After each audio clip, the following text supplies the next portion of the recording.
This video was brought to you by my loyal patrons. Pledge today and receive exclusive perks. Link in the description. 2025 has really been the year of lost pilots being found. Family Guy, Phineas and Ferb, and Dora the Explorer to name a few. And of course, Thomas and Friends. The original 1983 pilot of Thomas and Friends, for the longest time, was one of the most sought-after pieces of lost media in the Thomas community circle. So what exactly is the story with this thing? And why was its reveal to the public earlier this year such a big deal? A pilot is a proof of concept for a TV show. It's an episode made specifically to show to potential investors in the hopes of being greenlit and gain funding for a full series. Pilots are usually simple in their approach. Their priorities are to introduce the main characters, their world, their situations, and give an expectation of what could be explored in a fully fleshed out series. Most pilots are never meant to be seen by public eyes. Once greenlit, the show will usually reshoot or reinvent the pilot entirely as the first episode of the first season, with changes or tweaks. Family Guy's pilot was largely the same as its actual first episode, though it later gained better animation and some of the character designs were tweaked. Full House's pilot was pretty much exactly the same as its first episode, though with one big difference. A completely different guy played Danny Tanner. Thomas and Friends' pilot is a little different than most, because it did not become the first episode of the show. They adapted the story Down the Mine from the 8th book of the Railway series, rather than the more obvious choice, the first story that features Thomas and Gordon. Show creator Britt Allcroft mortgaged her house to get this pilot made, and she collaborated with David Mitten and Robert Cardona of Clearwater Features to build models, sets, and film it. The start of a working relationship that would last for several years after. The pilot was screened to several networks in 1983 and was picked up almost immediately by ITV. 1 year later, in October, Thomas and Friends debuted on TVs all across Britain. And after that, of course, the pilot was no longer needed, and so was lost to time. A known existing copy was given to Rick Sigelkow, the co-producer of Britt Allcroft's Shining Time station, but what exactly happened to that copy is unknown. As far as the public knew, the pilot was forever a lost relic, never to be seen again. We knew of its existence purely through crew testimony and some photos that showed production of it, including these rather notorious ones that revealed what Gordon's prop looked like. Ian McHugh, the former series producer, stated in 2022 that the pilot did indeed still exist within Mattel's archive, though the extent of that was unclear. Little did we know that we'd find out only a couple years later.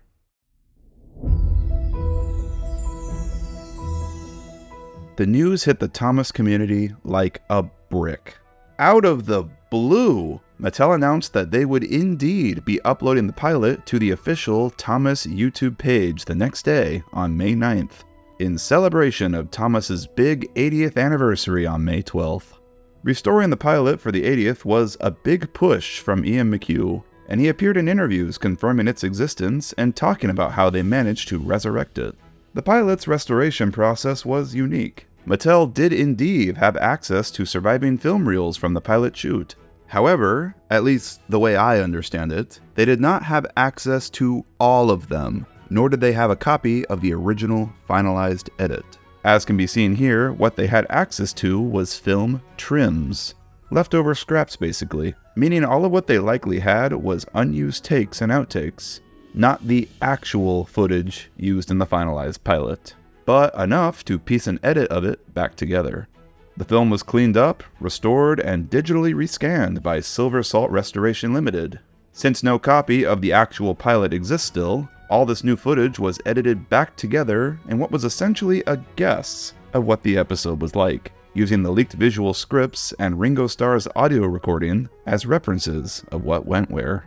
Ringo Starr was indeed involved during the pilot's production, and an unused track of him narrating this story did indeed survive, as did, apparently, all the sound effects. But what was missing was the music track. So, McHugh brought in Mike O'Donnell, one of the two original show composers, to create a brand new score for the restored pilot. The score present is likely not at all what was in the original, but it is at least a score, produced by the actual Thomas alumni himself.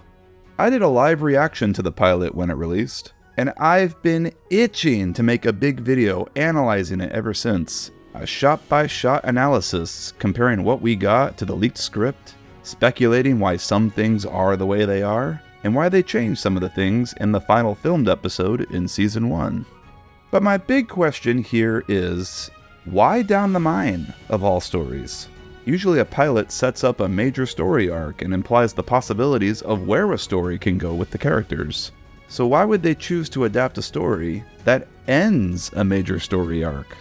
Well, we're going to analyze everything here, and through our research, we'll find an answer to that question at the end of the video. So without further ado, let's break this thing down.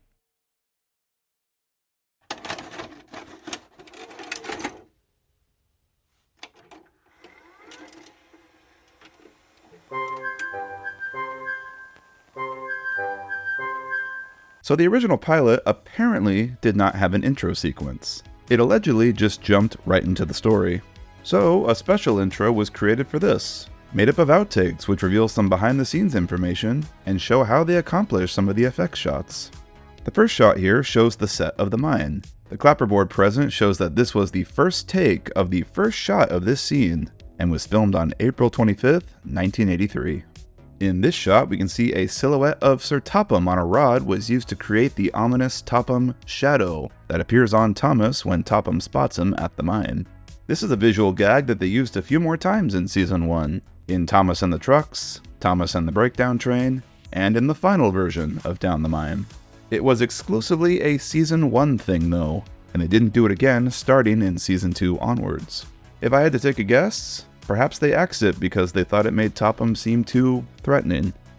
Our next shot is an outtake of Gordon approaching Lower Tidmouth, passing under the road bridge.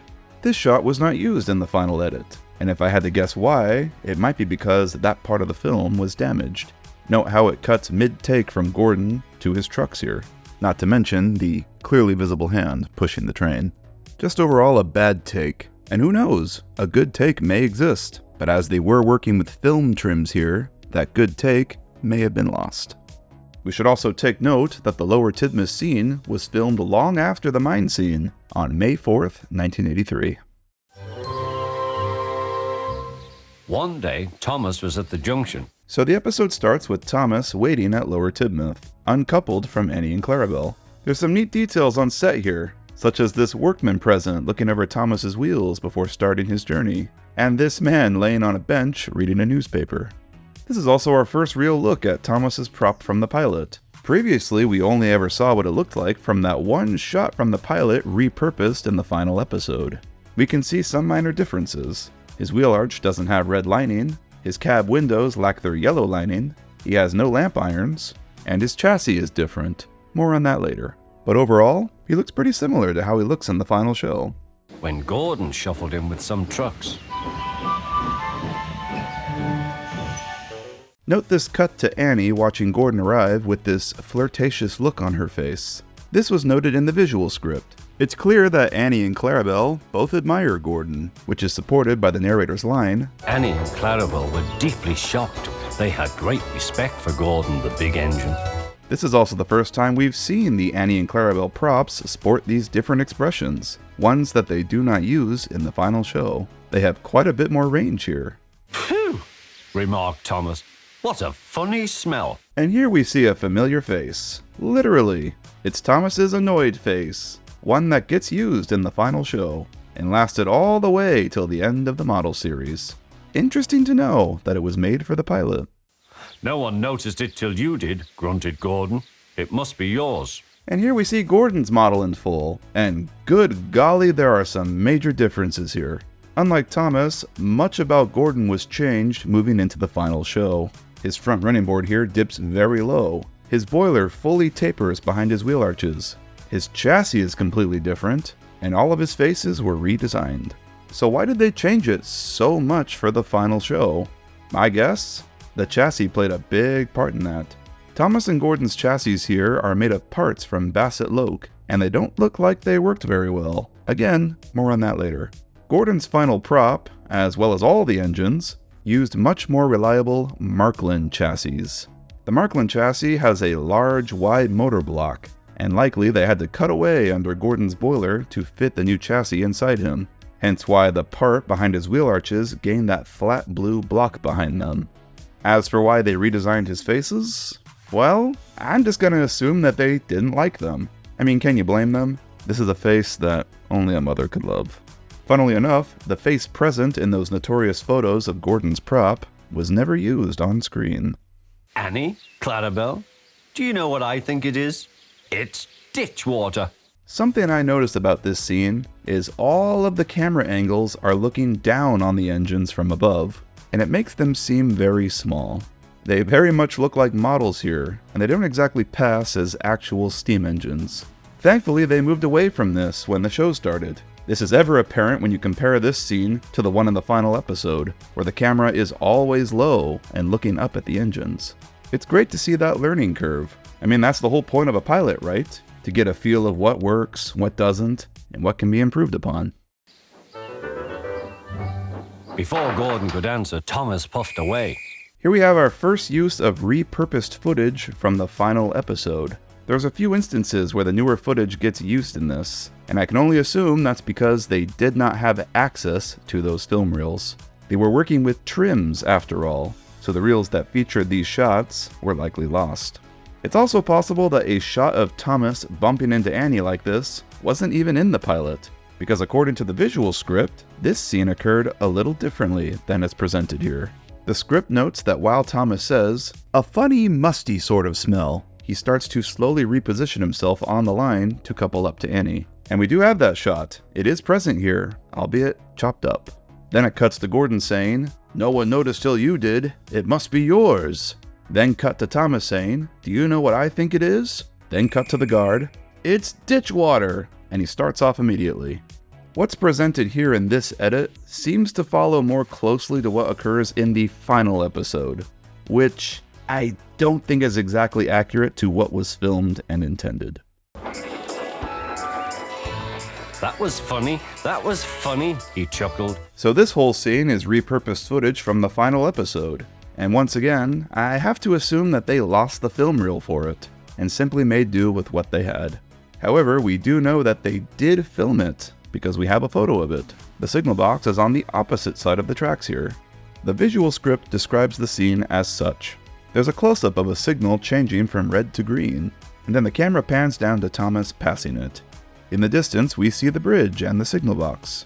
Thomas passes under the bridge as he says, "That was funny, that was funny." The shot cuts to Clarabelle with a down expression as the train moves away from the camera, and the narrator says she and Annie were deeply shocked. Interestingly, in the final episode, this whole exchange occurs at Knapford Yard when Thomas drops Annie and Clarabelle off.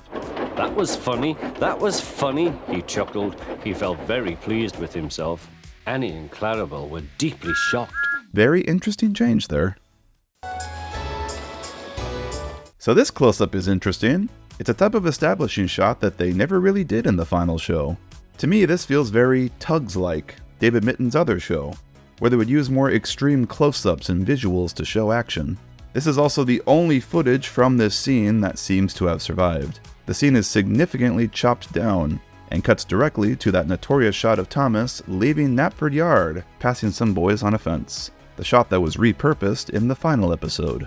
You can tell that this shot is taken from the final episode too, because of the coloring. It's notably more saturated than the rest of the pilot footage. Again, the only conclusion that I can draw is that they did not have access to any of the footage from the Knapford scene, and cut the whole thing down to make do. My guess for the Knapford sign close-up surviving is that it was a pickup shot filmed later on, and so was on a different reel that did survive. The visual script gives us a better idea of how this scene went down. After the bridge scene, it cuts to Thomas traversing a set of yard points, with Annie and Clarabelle parked in the background. It cuts to a close-up of the points changing, and then Thomas crossing them. As this goes on, the narrator says, Thomas left the coaches at Knapford Station and went to a mine for some trucks. It then cuts to the shot of Thomas leaving Knapford Yard, passing those boys on the fence. Long ago, miners digging for lead had made tunnels under the ground. And we finally arrive at the mine. Quite a few more establishing shots are used here than in the final episode. They use this shot of Thomas passing a danger sign while entering the mine, and I'd like to point out something here. Did you notice how he kind of stalled for a split second when passing the sign? This was likely due to Thomas's power pickups. As we can see in some other shots, you'll notice these two black sticks behind Thomas's rear drivers attached to a metal strip touching the rails. These are his power pickups. Instead of the wheels picking up power from the track, a la a typical model train, the pilot props got their track power from these poles. You can see Gordon's poles behind his rear drivers here in the close-up of his wheel spinning later on. These, as you could imagine, were incredibly unreliable and had a tendency to stall, as evident in this shot. Their unreliability is my guess for why they opted to change the chassis entirely to Markland ones in the final show, which had proper wheel pickups. Hence, mods to Thomas and Gordon's props had to be made to accommodate them. I'd also like to note how Thomas's pupils changed their look starting in this scene. The black pupils are directly painted onto the eyeballs and have little white highlights. Gordon's are like this too. Quite the contrast to how they looked earlier on, where the black pupils were vinyl stickers with no highlights. The final show used this method. Here's my speculation on this. The mine scene was the first one filmed, as evident by the clapperboard, and the Lower Tidmouth one was filmed later on. Perhaps they did not like how the painted-on pupils looked. They are notably kinda messy, and opted for the vinyl stickers instead because they looked cleaner, and they could remove and change them as they pleased. So there's two danger signs used here. The one that Thomas passes when he enters the mine that says, "Caution, danger ahead," and the second one that he looks at here once he's stopped that says, "Danger, engines must not pass this point." This is interesting. The final episode uses only one danger sign, the same one as here. However, in its close-up, they changed the text on it. It was changed to, "Danger, engines must not pass this board." Why this totally superfluous change? My guess? Because that's what the sign said in the original book illustration, and maybe they just wanted to be accurate. I also just want to point out this random truck chilling on the ground behind it here. No reason why, I just think it's funny. How did it even get there? Come on, waved the fireman. The driver leaned out of the cab to see where they were going. I love this bit. There was quite an emphasis on the human's actions in this, especially compared to the final episode, where all of that is absent. The driver leaning out of the cab, the fireman giving hand signals to him, and even earlier on with the close-ups of the guard blowing the whistle, and that workman looking Thomas over. It was a good notion to include things like this in the pilot. It shows very clearly that humans are a part of this universe, and it also shows some of the workings of a real railway, without directly stating as much. Two things to note here. So first off, we see a close-up of Thomas biffing the truck. This is clearly the much larger scale Thomas that they used for close-ups. It appears in other shots, like the close-up of the driver in the cab a few moments ago. The other thing to note is Thomas's whistle sound. That definitely isn't the Thomas whistle we know and love. That whistle undoubtedly belongs to the Talyllyn Railway's number 6, Douglas. The show crew went to the Talyllyn to record all the sound effects that would be used in the pilot, and later on in the final show. All the puffing sounds, steam hisses, rolling stock clatter, etc. is from there. I guess when the show started, they opted to create unique whistle sound effects for all the characters, which was definitely a smart choice. Thomas's whistle is just so iconic. Stupid old boat, said Thomas. There's no danger, there's no danger. Look out, shouted his driver. Come back. And here we have the iconic mine collapse sequence. There are so many more shots that properly convey what is happening here. As Thomas approaches the unsafe area, it cuts to a close-up of the ground giving way under the tracks. We get this shot of the tracks still in one piece over the chasm, and then snapping under Thomas's weight. There is so much more going on here, especially compared to the final episode, in which this whole sequence consists of only 3 shots. Thomas's POV approaching the unsafe area, then Thomas approaching the camera, and then a close-up of him falling into the mine. I feel the ground collapsing was not communicated well here.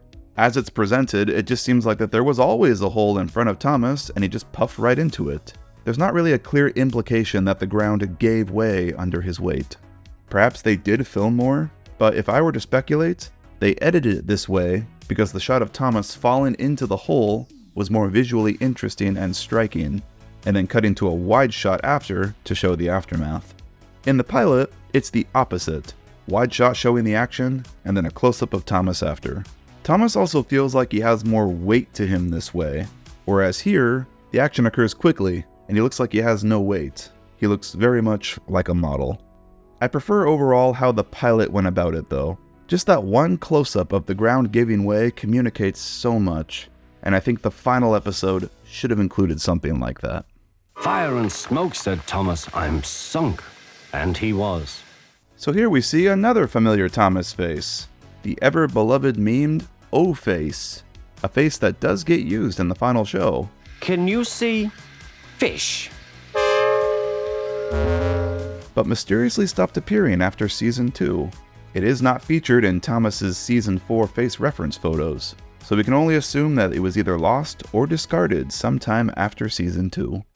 Oh dear, he said, I am a silly engine. And a very naughty one too. I saw you, said the Fat Controller. And here we are introduced to Sir Topham Hatt, the Fat Controller. The pilot Topham was reused in the final show, making its final appearance in Season 2. After Season 1, the original mouth as painted here was sanded off, and replaced with a sticker mouth that allowed the crew to change its expression. More Topham props were built as time went on, and the pilot one was retired. It, as well as Thomas's crew here, was still in possession of series model maker Jonathan Seville, as these photos show. He sold them eventually, and all three were restored by and now in possession of Jacob Jarrett, aka Flying Pringle, who you all may know as the guy who directed the fan film favorite, The Good Old Days. I saw you, said the Fat Controller. Here we see Thomas's driver and fireman standing with Topham. Now, this is just speculation of course, but I think there was a misreading somewhere along the line in the show of who the men in this scene are. We know from the earlier shots establishing the driver and fireman that these are indeed Thomas's driver and fireman with Topham. In the final episode, those establishing shots are never shown, so the driver and fireman as characters are not very prominent beforehand. So them appearing with Topham makes it seem like that they are men that arrived with Topham, almost like his bodyguards or something. And subsequently, the visual of two men in blue suits escorting Topham wherever he goes became a constant throughout the entire series following this, even all the way into the CGI series. Many of us have questioned who these men are and what their job is exactly, and that answer is here. They were always just simply Thomas's driver and fireman.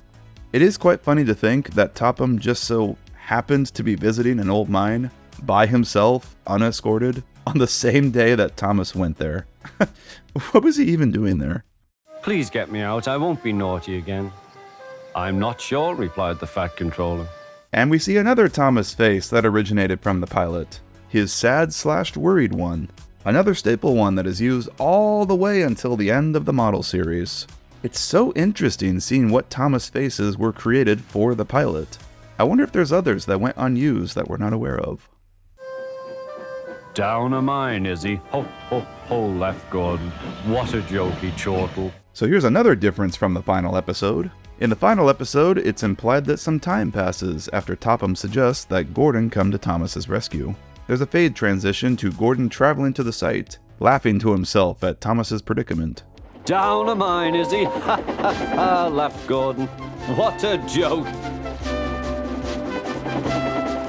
Whereas here, it simply cuts to Gordon arriving at the mine. The lack of a fade transition suggests that little time has passed. Now it's really hard to say what exactly was the original intention here, because we are missing that page of the visual script. The next page simply starts with Gordon chuckling to himself, and cutting to him arriving at the mine. If there were indeed shots of Gordon traveling along the line and under that bridge by the signal box, they were likely on that same reel as the Thomas ones earlier, so we'll never see them. Poof, poof, little Thomas. Oh, that's funny. Ringo misread Gordon's poop poop as poof poof here. This was fixed when he re-narrated the episode for the final version. Poop, poop, little Thomas. We'll have you out in a couple of puffs. Strong cables were fastened between the two engines. Now here's an interesting shot, a close-up of Gordon's mechanism unwinding. This also shows that they indeed had a giant Gordon prop made for close-ups, as also seen later when he buffers up to Thomas.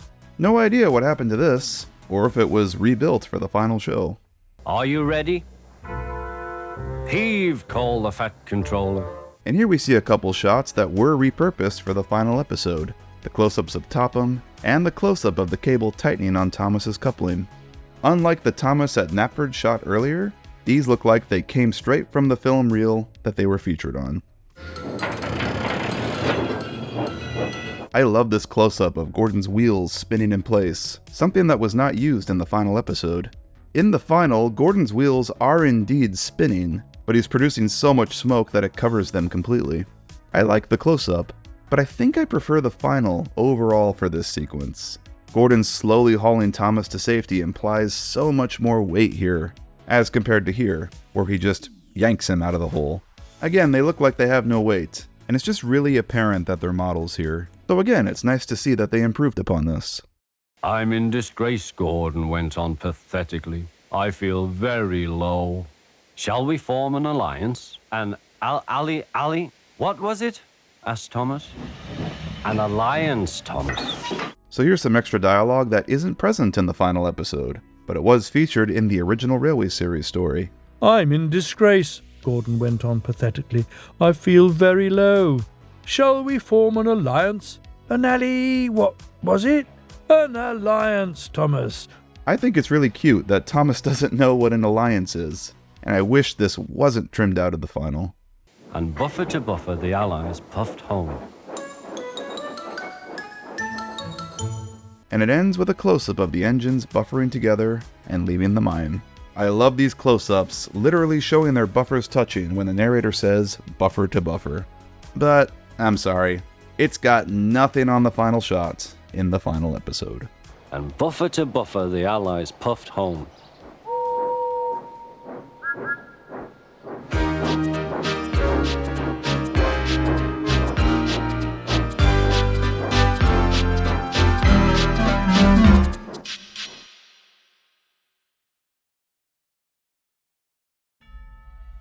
And that's the 1983 pilot. I love it. It was such a treat to see the very original, purest form of the TV series. And I'm still in disbelief that Mattel even allowed this restoration of it to happen. And in even more disbelief that they just put it onto YouTube for free for everyone to watch. What a major dub. In a lot of ways, I think I prefer the pilot to the final episode. There's a lot more going on with the visuals in this one. A lot of focus on human actions, all of the close-ups showing action, and the mine collapse was definitely communicated better here. But at the same time, it's evident that there's plenty here that still needed to be improved upon. Things like not shooting the models from above that makes them look small. There's some janky, weird shots that do not communicate the weight of the engines very well, and the general faultiness of the props' reliability. But that's okay. That's the point of a pilot. This was always just meant to be a proof of concept, not a perfect piece of television. And it is wonderful seeing that they did indeed improve upon all these faults once the real show started. So, let's answer this now. Of all the stories to adapt for a pilot, why Down the Mine? Why not the first Thomas story, Thomas and Gordon? After analyzing everything, I think I can deduce why this story was chosen to pitch the series. A number of reasons. 1. Only 2 major characters with complicated props were necessary for this, and with their limited budget, the less complicated props needed, the better.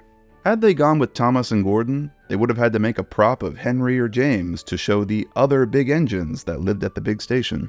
2. Both characters here have complete arcs, and each of their personalities are fully on display here. Thomas is classic Thomas, cheeky and teasing, pushes his limits, and learns humility in the end.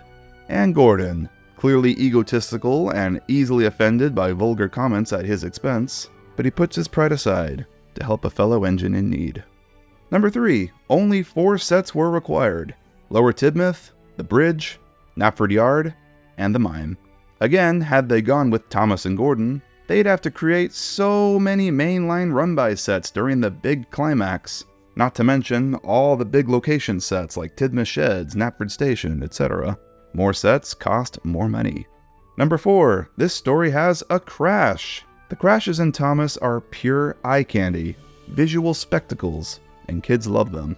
And while the crash here is very simple compared to the more impressive later ones, it does still set the expectation that train crashes are going to be a token staple of the series. And number 5, the moral about friendship and respect. A big theme in Thomas and Friends is, unsurprisingly, friendship and camaraderie. And this story embraces and showcases that very well. Two rivals come together at the end and form an alliance.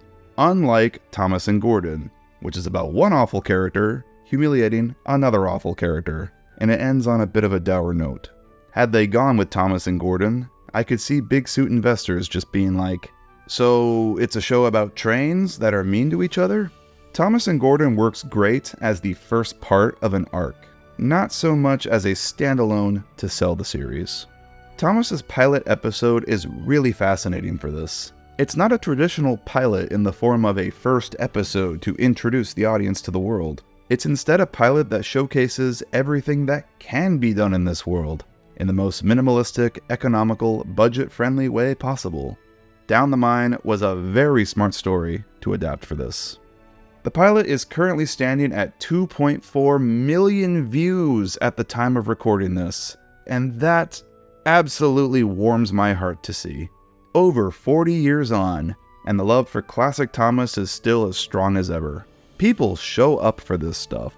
On a slightly related note, the new classic-themed toys that have newly hit stores here are selling out fast where I am. I went to my local Walmart recently and saw the pack case there, and it was nearly all sold out. People have been eating these up, at least from what I've seen online and from my own personal experience. I don't know what it's like where you all are. But I know I cannot say the same for the All Engines Go merch that's been peg-warming on shelves here for months. To me, this says that there is still a huge interest for the OG Thomas designs and show in the general market. And it's just so great that it seems Mattel is finally starting to embrace that fan love, instead of suppressing it and ignoring it. The future looks bright for Thomas and Friends. And while I don't think it'll ever really return to what it once was, I am optimistic for what happens next. If the restoration and release of the pilot is anything to go by, I think we have much to look forward to.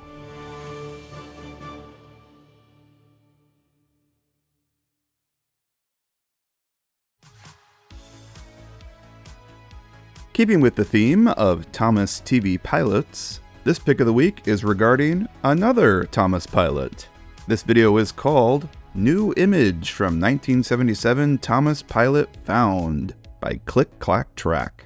Through his research, he discovered a news article that outlined a bunch of information about the previous attempt at an animated Thomas TV series by Andrew Lloyd Webber in the 70s. We knew so little about this proposed adaptation, and so much was revealed in this article, as Max here breaks down. It's really fascinating to me how many times a Thomas TV series was attempted prior to Britt Allcroft's, and how each of those attempts was so different from each other. Max's channel is full of information about lost real-world news and history surrounding Thomas and Friends, so go check his stuff out. At the time that this video releases, Audrey Extravaganza 5 is happening at the Tallyclin Railway. It looks like an absolute blast from what I've seen so far, especially with all the Sodor visitors present. I hope all of you that are there right now are having a wonderful time. And please, take photos, take videos, make memories. I look forward to seeing all the coverage of all the events planned. I don't know if any of you have noticed, but one of my favorite videos I've ever made, the full story of Flying Scotsman's USA tour, was taken down by YouTube due to copyright issues. I'm currently considering my options here. Part of me just wants to re-edit some of those parts and re-upload it, but another part of me sees this as an opportunity to redo that video entirely with better quality audio, video, and an updated script. I already have so many other video ideas that I have to return to, so it may be a while before that happens, but let me know below if you'd be interested in a remake of that. Also, just want to thank all the patrons again. We've gained a lot of new members over the past couple months, and I just want to say I appreciate your support. Thank you all. You all are awesome. I want to give you all your names a chance to show up on screen here, so I'm going to stop yammering now and just let the music play out so we don't speed through this. Thanks for watching, everyone, and have a wonderful day. See ya in the next one.